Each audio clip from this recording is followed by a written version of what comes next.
Morgana and NAUTA Yachts have had a long-standing relationship delivering super yachts.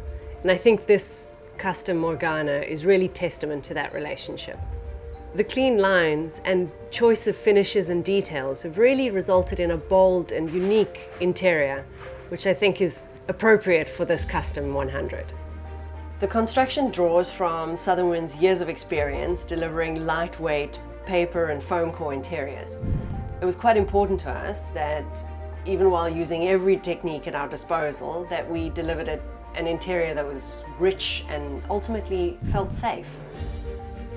Here we are in the owner's cabin. It's the forwardmost cabin on this yacht. This offers the owner the best privacy and ultimately a peaceful stay on board.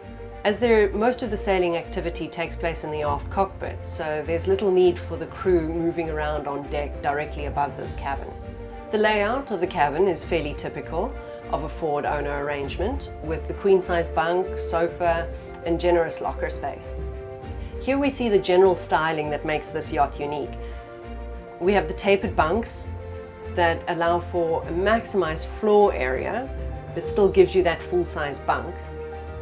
Here we can see a typical detail of how we've tried to maximize the interior space. We've pushed the volumes as far outboard as possible, and as a result, the ceiling curves down a little on shear line and the floorboards curve a little bit up as we come towards the hull side. It turned out to be a convenient detail, as it's allowed us to conceal the lighting and the air conditioning here on shear line. The owner's head is fairly generous and allows enough space for a separate loo and bidet. Here we've used our favorite sheer design taps and D-line stainless steel accessories. Both of these are in keeping, I think, with the slim sections of the other lightweight details on the yacht. There are two guest cabins on board, one forward of the saloon, one aft, and they both have twin bunks and ensuite heads. This brings the total guest accommodation up to 6. I particularly like the saloon of this yacht. The space itself is fairly typical in its arrangement, with dining, lounge and TV lounge area, all flowing one into the other. There's a host of features here that makes this special though. Right here in the center of the ceiling, we have a large skylight, which allows in much more natural light than we would generally see on such a sleek coach roof. To add to that, the ceiling bends up against the coach roof to allow a little sliver of light down the sides, as much natural light as possible. I particularly like these saloon tables. They really are beautiful. It was quite a challenge on our part to build these. They're such slender pieces of freestanding furniture, but they had to be light and super strong.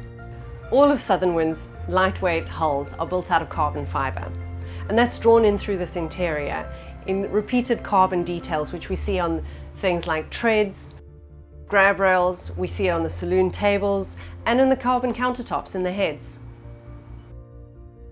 As is typical of a Southern Wind, the crew quarters are aft. This door here separates the guests and the crew accommodation, offering both some valuable privacy on a working boat. Here we see the generous crew mess and a well-equipped galley.